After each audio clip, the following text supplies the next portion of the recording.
Welcome, people, to another series of Sam Oladeinde Series. On this episode today, we have with me my good friend, Mr. Bennet Morka. Okay. Now, very quickly, I'm going to give Ben an opportunity to introduce himself. But before that, we know why we're here. Now, we're here to discuss steps to take if you are just entering the country, or if you're already in the country and you're struggling and you're not afraid to start all over again. So here he's going to tell us steps he took and of course steps he believes would work best, especially for people coming into his field. Right? Mr. Ben. Yep. How is that? Thank you very much. Thanks for inviting me over. Thank you very much for doing this. Thank you very much. All right. Now, very quickly, who is the Ben Morka? Yeah, Bennet Morka, that's my name. No H. So yes, I'm an information security specialist with quite a lot of experience and also a chartered IT professional. I've been working for a while in the UK with information security roles in multiple businesses spanning different industries, from consulting in the one of the big fours to one of the biggest software engineering company to now one of the biggest hardware engineering consultancy business. So yeah, that's me. I'm a father, father of two, lover of God. I love my wife. And I just love to, have fun and of course make impact in people's lives generally. That's my calling. I'm a catalyst, actually. Catalyst. Fantastic. So from here on, I'm calling him the catalyst. Right, so catalyst. Now, thank you very much for that introduction. That's a very good CV. Right? That's a very good CV. I wish I grew up to be like you. When I'm 18. I like that. So that's a good one. Thank you very much. Yeah. So the first question I'll start the main question is the steps you take if you're just coming into the country. However, the first question I'll ask is, you came into this country 2021?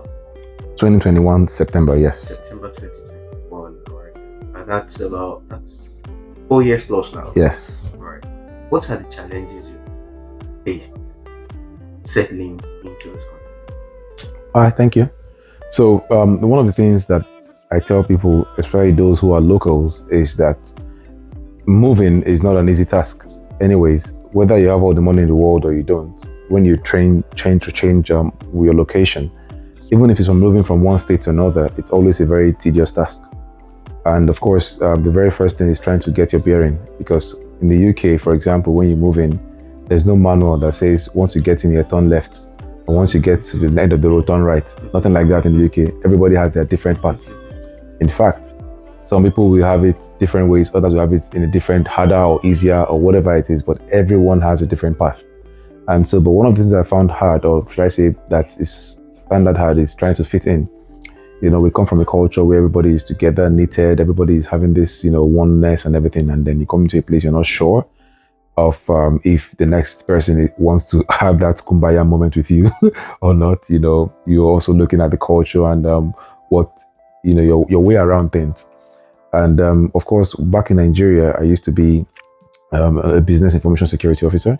Of course, that is one of the hats I wore. I was, support, went on to system administration, went on to a lot of things in the tech space anyways.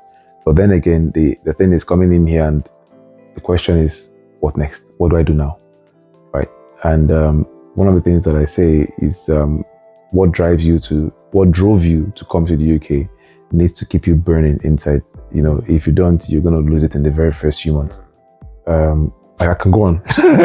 Please go on. So, when I say what changed me, I've been in Nigeria, very comfortable, living a very comfortable life. I could live there comfortably. I wanted to continuously, but I knew that there was more. I'm not the kind of person that settles for, okay, I'm okay. Nah, there's always more. But this time it was so burning that I was like, okay, what needs to happen?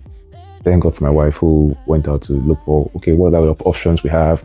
Let's So we look at the options and we say, okay, let's come to the UK and I'll do my master's program to increase that knowledge or increase that, awareness. But I got more than increasing my knowledge and awareness. I got far more than that and had more, oh, okay, this is now. And I saw that the big man in code I was in Nigeria I was just a little fish in a pond, and now I'm going to the ocean and saying that, oh, they are bigger, much, much bigger fishes. And so that kept on driving me to excel. I needed to get more. I went to my master's, did really well with my master's. Got recommendations also. Went on to, do all that certifications and all that. Finally got chartered status from the BCS, went on to do all that, the CISSP and CSM, and, kept on moving that way. And since then, I've never looked back, basically. It's been a journey. Like I said before, what brought you over, that fire that brought you over needs to keep burning. It's easy to lose it, all in the name of, oh, man has to hit. Bills have to be paid. And then you lose that focus. And then once you do that, it's going to be difficult to get back. To be fair. Thank you for that. Talking about, you said you the chartered status, yeah, right? You've done a lot of certifications, right? Mm-hmm. So, what were the major challenges you faced getting those certifications? Mm-hmm. So my field is the information security / cybersecurity field, and it means that you have to be on top of a game. You can't be mediocre in that sense. And definitely one of the key or the topmost certification in the industry, the CISSP, which is quite difficult and also quite demanding. I paid over about 800 or 900 pounds or so for the exam. Yes, out of pocket. Nobody was sponsoring that, but I knew what it was for. In fact, that certificate alone, was one of the things that pushed me for my next job. And so for chartered status, of course, it's a long process also, which means that you have to go through a lot of verifications and an interview by the BCS. And so at the end of the day, they find you worthy, they give you the CITP status. So, but what challenged me is, doing that alongside a family, doing that alongside trying to pay bills, doing that alongside trying to ensure you work, and one thing for me, my wife knows, is when I'm in that groove, she knows that everything else needs to, should I say, take the back seat in that sense for those short times. But I always try to ensure that I make it work so that I'm not insensitive to the home, but also I'm not putting my half measures into preparing for the exams or those kind of things. So yes, I burn the midnight candle a lot. In fact, I've hardly recovered. I still sleep very late because of those times where I've slept very, very late. Sometimes I have very few hours of sleep, because of preparation for days, and I have to, merge family and that together. And so, yes, it was quite tasking. The challenge was quite much when you are doing those, but the benefits outweighs that, And I would say if you're in my shoes, I would say sometimes, take the jump, take the leap. Have a supportive family, but go for it without looking back and put your all into it so that you don't look back and regret. Did you say one of the things that kept you going is the fact that you kept your eye on the goal, or kept your eye on resulting the goal? Yeah. To be fair, it's what kept me going. When I look at my family and I look back, I'm like, I can't feel these people, right? I can't feel them. Yes, it's easy to say after all I can earn money and go and just do one work or the other. But like you mentioned, the goal is important. The goal wasn't the exam itself. The exam was just a stepping stone, or should I say, part of the things that are going to elevate me to get the goal. I've not gotten to the goal yet. And I'll be truthful, the goal is very movable. In fact, as soon as I hit a milestone to the goal pushes forward. In other words, more milestones are unlocked to get to the goal has gone forward. So the goal is like an ever-chasing target. But of course, the closer I get to the goal, the more confident I am, basically, in that sense. And so, that's the way it works. And for me, when I look at my family and look at them, I'm like, no, these guys cannot suffer. These guys cannot have any reason to should I say, go through life without a proper direction, And on the second hand, being a successful human being is one going to give you some level of should I call it confidence for the future for your children when they stand and say, my dad was this, I cannot be less than this. And so when you look at those kind of things, you push forward to achieve as much as you can while you have the strength and the time. Besides work, in what other areas would you say you faced some challenges inside? How did you? Okay, I will start with this. First of all, I would say I haven't faced so many challenges, and I'll say why I said so. Okay, let me start out with that first then. I tell people, I say, when you come to the UK, stop looking for trouble. you might ask me why, what I mean by that. Yes, so, Okay. yeah, good. Yeah, you're laughing. Yeah, I said that. People be like, I like that. people don't understand what I mean. Okay, I'll tell you. People coming to the UK with a predisposed mindset, oh, they're racist. Oh, money is, they're very difficult with money. This is the way to go about things. And when you have that mindset coming to the UK, you're going to experience that life, I assure you, right? I mean, I've moved from Liverpool to Newcastle and I've never experienced anything racist. I mean, the only time we ever experienced anything close was during that riot then, the whole anti-immigrant riot then, and someone just passed my car and then fobbed us off. And I'm like, okay, are you done? Moved on my life.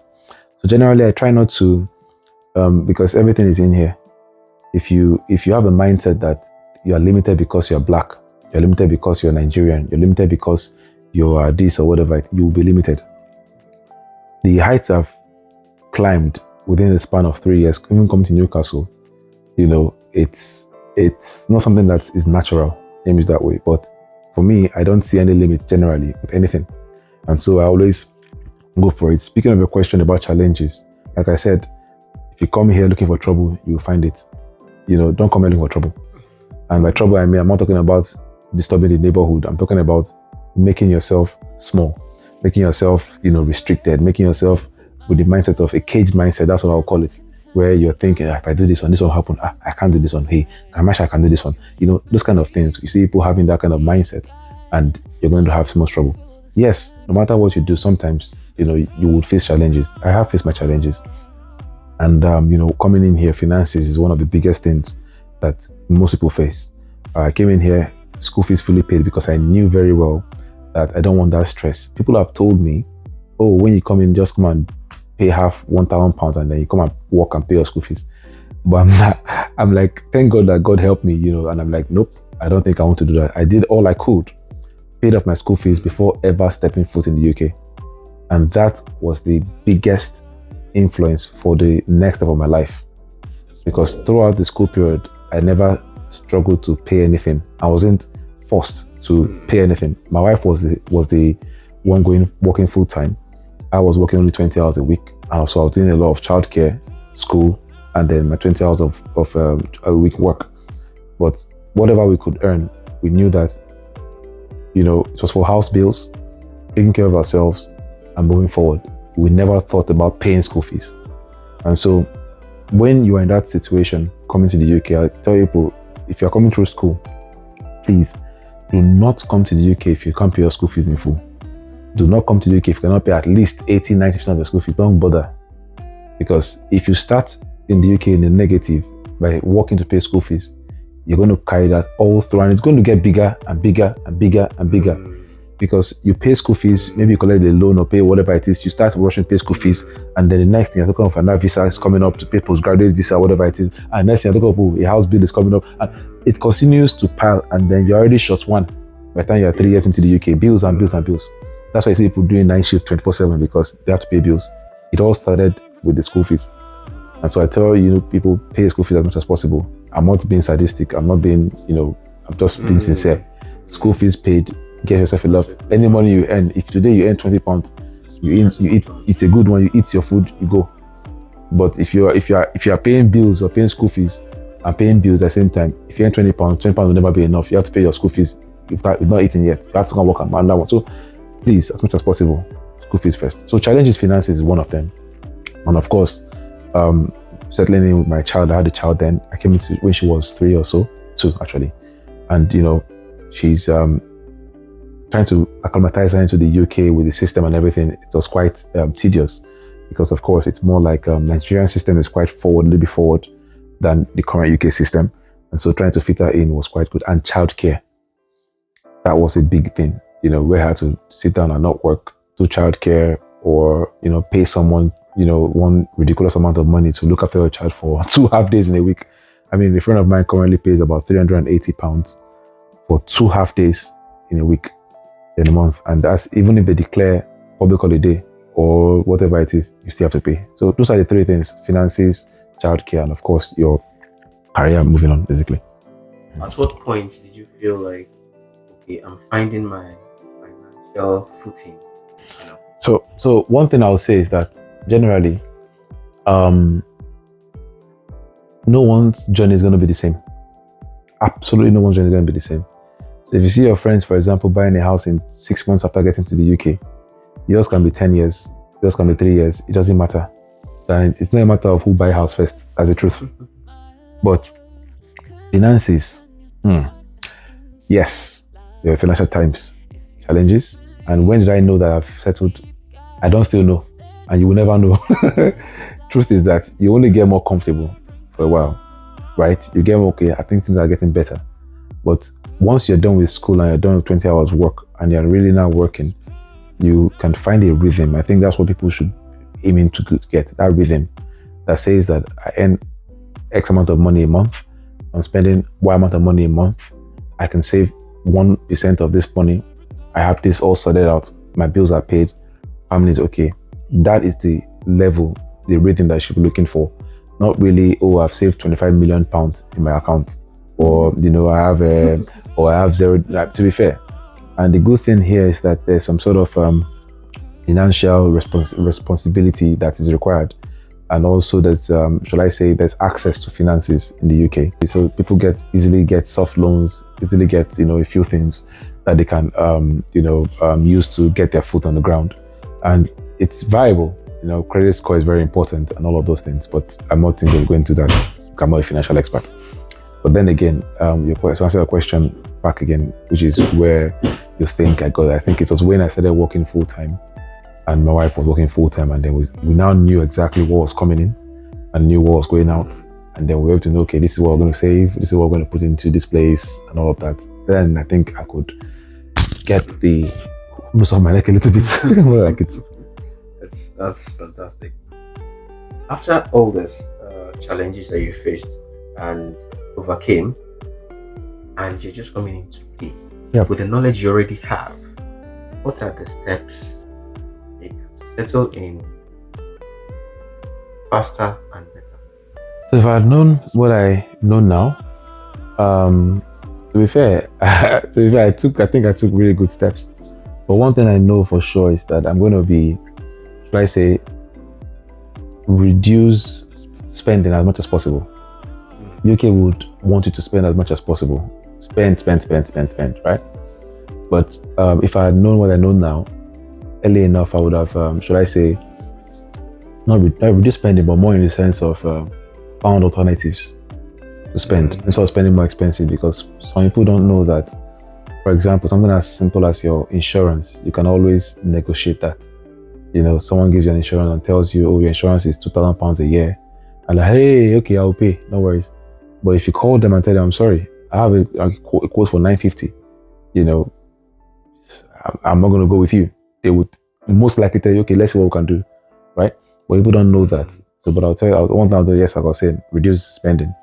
And the other thing is to, which I did anyways, to be fair, is focus on what will bring you money. Focus on your income. The income is not just going for shift. The income is about what is feasible with your career. If your career is about care and healthcare, that's fine. But you have to focus on that career to make the best out of it. There are people that have succeeded a lot in care, a lot, and they are experts in that field. If you know you won't be an expert in that field, there's no point dedicating your time to it, because before you blink an eye and open an eye, 2 years have gone by. And so for me, what I did, I'll still do it again, which is focus on the career. At least let one of you, have your full career settled standard. so that at any point in time, the other person can swing the other person up also and have their career. And please always come with your wife if you have a wife. Please don't leave your wife in Nigeria. Don't make that mistake and say, let me leave my wife in Nigeria and I'll work for 2 years and bring. You're just deceiving yourself. Yeah, two of you sort it out together and sort it yourselves. So yes, career, focus on the career, less spending, and of course, get involved with what's happening locally, local politics, local environment, what's happening. If I had known earlier, I think that's one thing I know I should have done earlier, which I am trying to do now. But of course, get involved with your local community. You know, you are eligible to vote as a Nigerian because of the Commonwealth status. And so get involved, you know, see what's happening, know who your councillor is, know who your MPs are, you know, in the areas, know who is what is who are your councillors, you know, and then get involved. And you find out that with that, you would be able to influence more policy, influence more decisions, and of course, you know, get the right information at the right time. Wow. Okay, so I've picked one or two myself, right? And one of it is getting involved. I've been voting, but I've not really been that involved. That's a very fantastic one. I'm definitely going to put that to use. I'll tell you, for example, here, I set up when I moved into this area, there was no community watch in this area. So I looked and set it up. So one, now we have a community watch because I set it up and it covers all of these new estate areas, you know. So there's a community watch for security. So it's a group like where you set up a community watch and it links up to a bigger group that will get information from police, information from all of fire service and all of those things. So you get and share your information also. So there was none in this area when I came in. I set it up, you know, people have joined now and people are moving into the place and joining as much as, and it's getting bigger, right? So those are kind of things. You go to your children's school, for example, you know, they're talking about PTA, everybody's, well, I have shift to go. Go to your children's school, meet with other parents, you know, and interact. If there's an election that calls for an election that says, oh, go for it, you know, see how you can contribute to that local environment. And trust me, that's the way to grow. And I would say, as much as possible, if you can, if you're in that ilk, try to join a political party or at least be involved in a political party. That's the way to make real impact in the UK. You know, without that, at least be interested in an ideology. What is an ideology? Unlike Nigeria that has an APC and PDP and Labour Party and ADP, and all of them are in the same pot. There's some sort of difference when it comes to the ideology in the UK. Be involved. Look at it. Get involved. Really. That's really deep, I must say. And I really enjoyed this. Yes. Thank you so much. I hope you have enjoyed this as much as I have. Right? And if you have stuck with us this far, if for whatever reason you've not